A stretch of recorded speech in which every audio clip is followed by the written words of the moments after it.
안녕하세요. 리치마인드입니다. 오늘 영상은 차마스팔리하피티야가 최근 올인 팟캐스트에 출연해 자신이 생각하는 주식시장의 저점은 지금 이 시기이며 왜 지금 이 시기가 주식 투자를 하는 데 있어서 가장 최고의 기회인지에 대해서 설명한 내용입니다. 주식시장의 저점은 지금이지만 2023년에는 뭔가 큰일이 하나 터질 수 있다고도 말했으며 앞으로 경제는 hard landing recession으로 들어서게 될 것이라고 말했습니다. 지금 이 시기가 주식시장에 있어서 저점, 바닥이라고 하는 이들은 차마스팔리하피티야뿐만이 아니라 ARK의 CEO인 캐시우드도 최근 CNBC에 출연해 Buy the Dip을 언급했고 투자에 대한 생각의 저자인 하워드 막스 또한 최근 몇 달 전 주식시장이 저점이며 지금이 투자하기에 가장 좋은 시기라고 인터뷰하기도 했습니다.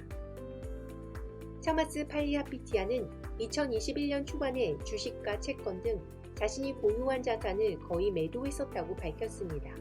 그는 그 이유에 대해서 그 당시 연준의 제롬 파월 의장이 인플레이션이 없다고 하는 것이 거짓말이라는 것을 알고 투자자로서 앞으로 상황이 좋지 않을 것이라고 판단해 주식과 채권 등을 매도했다고 밝혔습니다. 연준의 금융 정책에 대해서 비판하는 사람이 차마스팔리하피티야뿐만이 아닙니다. 최근 제레미 시겔 교수가 CNBC에 출연해 연준의 금융 정책이 형편없다고 비판하는 인터뷰를 했는데요. 제레미 시겔 교수는 1년 전 많은 전문가들이 높은 인플레이션을 잡기 위해 금리를 올려야 한다고 했지만 그 당시 연준의 제롬 파월 의장은 인플레이션은 일시적이라고 하면서 인플레이션을 부인했으며 경기 침체에 관해서도 경기 침체는 없다고 했지만 지금은 경기 침체를 일으키더라도 금리를 올려 인플레이션을 잡아야 한다고 말하고 있다고 했습니다. 하지만 이에 대해 제레미 시겔 교수는 금리를 지금 연준이 하는 것처럼 단기간 동안 급격하게 올릴 필요가 없으며 그렇게 하면 결국 경기 침체를 일으키는데 경기 침체를 일으키더라도 금리를 올리고 긴축을 강화하겠다는 것은 너무나도 어리석고 무책임한 행동이라고 말했습니다. 그럼 오늘 영상 시작합니다.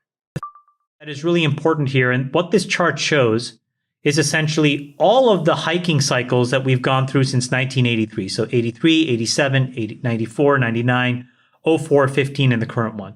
And here's what I just want to call out for you guys. What's incredible is that other than the one in 83, so this is sort of like, that last big one,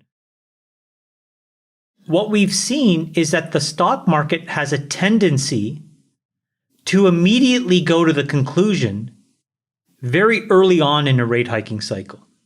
And now, why is that important for normal folks listening to this thing? Well, the reason why that's important is right now we're in month 7 of a cycle. We obviously don't know how long it's going to be.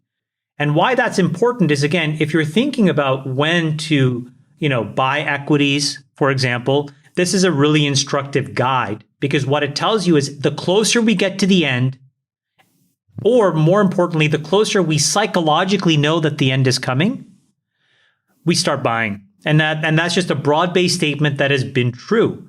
So, what you see right now, I think is really interesting, which is that despite all the bad information, oh my gosh, the Nord Stream pipeline blew up. Could it have been sabotage?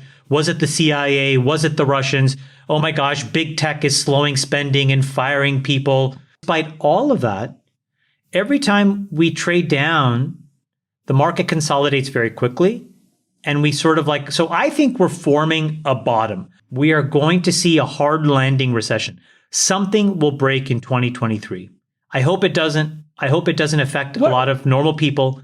But it's likely. But at the same time, what do we define hard landing as? So I'll tell you in a second. But at the same time, I think what's happening is in the equity and financial markets, we are consolidating a bottom because we're seeing through to that end state.